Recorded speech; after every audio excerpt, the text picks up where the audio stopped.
ভোগের খিচুড়ি, ভুনা খিচুড়ি বা যে কোনো নিরামিষ খিচুড়ির সাথে এই লাবড়াটা খেতে কিন্তু দারুণ সুন্দর লাগে। সম্পূর্ণ নিরামিষ পদ্ধতিতে এই রেসিপিটা আমি আপনাদের বানিয়ে দেখাবো, আর তারই সাথে ছোট ছোট টিপস অ্যান্ড ট্রিক্সও শেয়ার করব, যাতে রেসিপিটা আপনারা পারফেক্টলি বানিয়ে নিতে পারেন।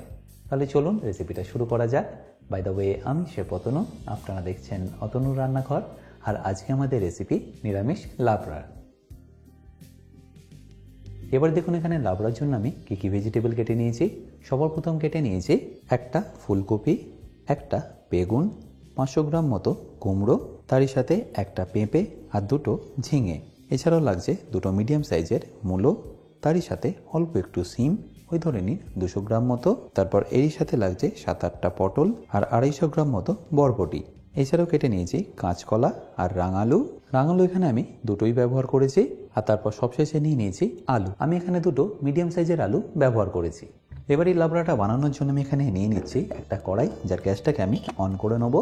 আর অন করে কড়াইটা একটু গরম হয়ে গেলে আমি এখানে দিয়ে দেবো সর্ষের তেল। আমি এখানে মোটামুটি 200 মিলি মতো সর্ষের তেল দিয়ে দিলাম। আর সর্ষের তেলটা নেবার পরে এটাকে ভালো করে আপনাদের প্রথমে গরম করে নিতে হবে।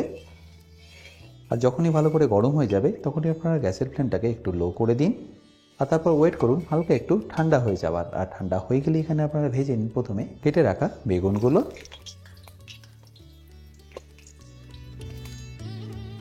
আশা করি সবকটা ভেজিটেবলের কাটিং আপনারা নিশ্চয়ই বুঝতে পারছেন। আর যদি বুঝতে অসুবিধে হয়, আমি কিন্তু এই সব কাটিং শিখিয়েছি আমার বেসিক কুকিং কোর্সে।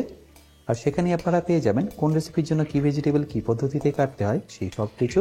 কোর্সের লিঙ্ক আমি ডিসক্রিপশন বক্সে দিয়ে রাখলাম। তাছাড়াও কোর্সটা আপনারা ডাইরেক্টলি কিনে নিতে পারবেন আমার নিজস্ব ওয়েবসাইট www.otonurrannaghr.com থেকে। আর এপাশে যখনই দেখবেন বেগুনটা একটু লাল লাল করে এরকম ভাজা হয়ে গেছে, তখন এটাকে তুলে নিয়ে রেখে দিন একটা প্লেটের মধ্যে পরে ব্যবহার করার জন্য। আচ্ছা, বেগুনের পরে আমি এখানে ভেজে নেব কাঁচকলা।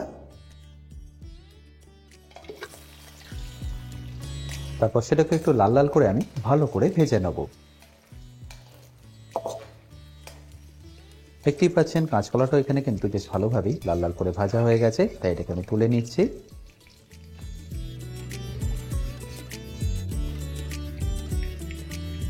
আচ্ছা, এবার এই কাঁচকলার বেগুনটা ভেজে নেবার পরে আমি একই তেলের মধ্যে দিয়ে দেবো কিছু ফোড়ন। যেমন ফোড়নে থাকবে 4টে শুকনো লঙ্কা, 2টো তেজপাতা আর 1 বড় চা চামচ 5 ফোড়ন। আর 5 ফোড়নটা দেওয়ার পরে আমি এখানে দিয়ে দেবো কেটে রাখা আলুগুলো। আর এই আলুর সাথে আমি এখানে দিয়ে দিচ্ছি রাঙা আলুটাও। আলু আর আঙুলটাকে আপনাদের মিনিমাম 1 থেকে 1.5 মিনিট একটু এইভাবেই ভালো করে ভেজে নিতে হবে।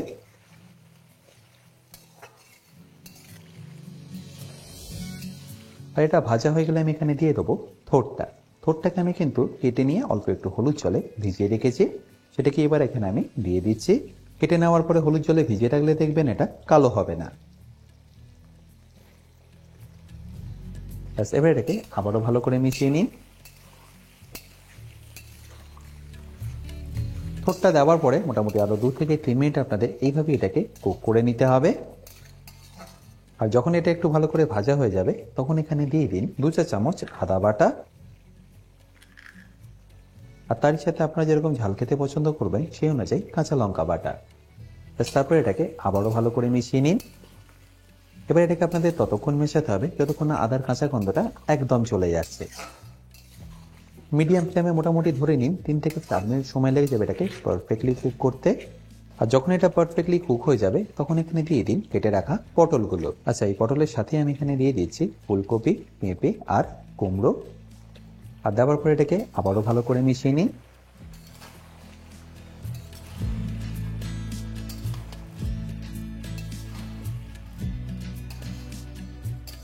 আপনারা হয়তো নিশ্চয়ই খেয়াল করেছেন আমি এর মধ্যে এখনো কিন্তু নুনটা ব্যবহার করিনি, কারণ কোন স্টেজে নুনটাকে ব্যবহার করতে হবে সেটা আপনাদের নিশ্চয়ই জানাবো। বাট নুনটা আমি এই কারণেই ব্যবহার করছি না, কারণ এই স্টেজে নুনটা ব্যবহার করলে জলটা একদম ছেড়ে দেবে আর সবজিগুলো ভালো করে ভাজা হবে না।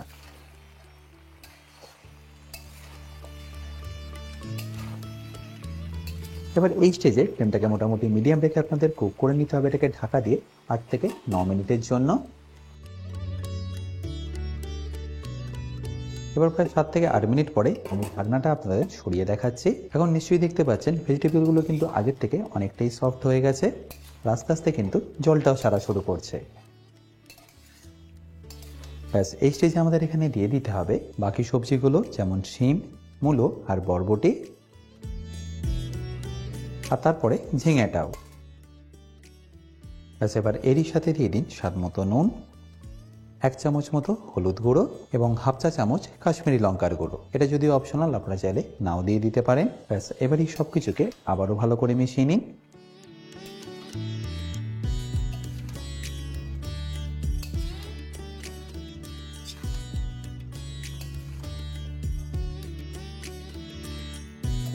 আমি এখানে যে সবজিগুলো ব্যবহার করলাম, আপনারা চাইলে কিন্তু অন্য সবজিও ব্যবহার করতে পারেন, যেমন ধরুন কচু, পুঁই শাক, বাঁধাকপি বা যে কোনো সিজনাল ভেজিটেবল, ঢেঁড়স বাদে। আর এবার এটাকে একবার ভালো করে মিশিয়ে নিয়ে আমি ঢাকা দিয়ে কুক করে নেবো আরও 5 থেকে 6 মিনিটের জন্য।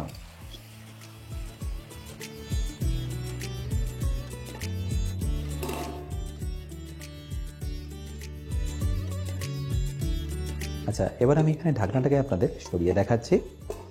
দেখুন ভেজিটেবলগুলো আগের থেকে এখন কিন্তু বেশ অনেকটাই নরম হয়ে গেছে।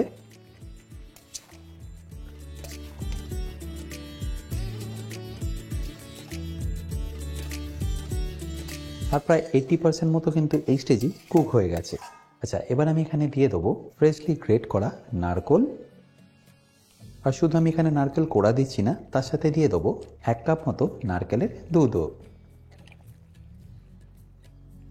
ব্যাস তারপর ফ্লেমটাকে হাই করে এটাকে ভালো করে মিশিয়ে নিন।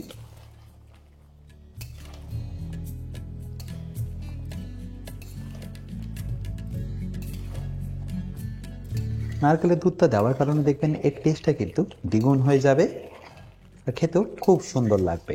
বাট আপনারা যদি শুধু নারকেল কোড়া দিয়ে দিতে চান তাহলে সেটাও দিয়ে দিতে পারেন, তাতেও দেখবেন টেস্টটা অবশ্যই ভালো আসবে। মোটামুটি 2 থেকে 3 মিনিট রেখে আমি আরেকটু ভালো করে কুক করে নেবো। আর 2 থেকে 3 মিনিট পরে আমি এর উপরে ছড়িয়ে দেবো অল্প একটু ময়দা, যাতে ঠান্ডা হয়ে যাওয়ার পরে লাবড়াটা থেকে জল না ছাড়ে। আর তারই সাথে ভেজে রাখা কাঁচকলা আর বেগুনটা। তারপর ফাইনালি এটাকে ভালো করে একবার মিশিয়ে নিন।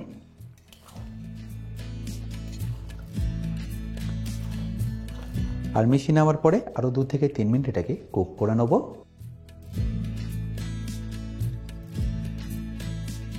চাইলে আপনারা এই স্টেজে এটাকে ঢাকা দিয়েও কিন্তু কুক করে নিতে পারেন। আর এটা যতক্ষণ কুক হচ্ছে আমি এখানে একটা ভাজা মশলা বানিয়ে নেবো। তার জন্য একটা ফ্রাইং প্যান নিয়ে আমি এখানে গ্যাসটাকে অন করে নিচ্ছি। আর প্যানটা একটু গরম হয়ে গেলে আমি এখানে দিয়ে দেবো 3টে শুকনো লঙ্কা, একটা ছোট টুকরো দারচিনি, 3টে লবঙ্গ, তারই সাথে 4টে এলাচ, 1.5 চা চামচ গোটা ধনে আর 1 চা চামচ গোটা জিরে। ব্যাস মিডিয়াম ফ্লেমে এটাকে ভালো করে একবার ড্রাই রোস্ট করে নিন। আর যখনই দেখবেন ভালো করে ড্রাই রোস্ট হয়ে গেছে, তুলে নিয়ে এটাকে ঠান্ডা করে পাউডার করে নিন। আর মশলাটা রেডি হয়ে গেলে আমি ফাইনালি আপনাদের ঢাকাটাকে সরিয়ে দেখাচ্ছি। দেখুন সবজিটা এখানে কিন্তু এখন পারফেক্টলি রেডি। এছাড়া ফাইনালি আমি এর মধ্যে মিশিয়ে দেবো ভেজে রাখা মশলাটা।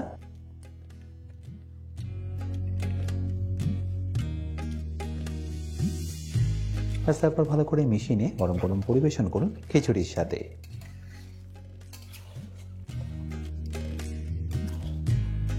আশা করি সিম্পল রেসিপিটা আপনাদের নিশ্চয়ই ভালো লেগেছে। আর যদি ভালো লেগে থাকে অতি অবশ্যই কিন্তু আমাকে কমেন্টে জানাতে ভুলবেন না।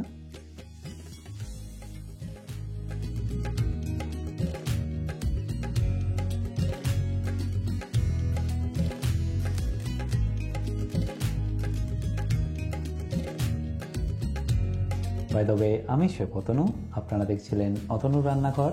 দেখা হচ্ছে আপনাদের সাথে আর একটা নতুন রেসিপি নিয়ে নেক্সট এপিসোডে। ভালো থাকবেন, সুস্থ থাকবেন।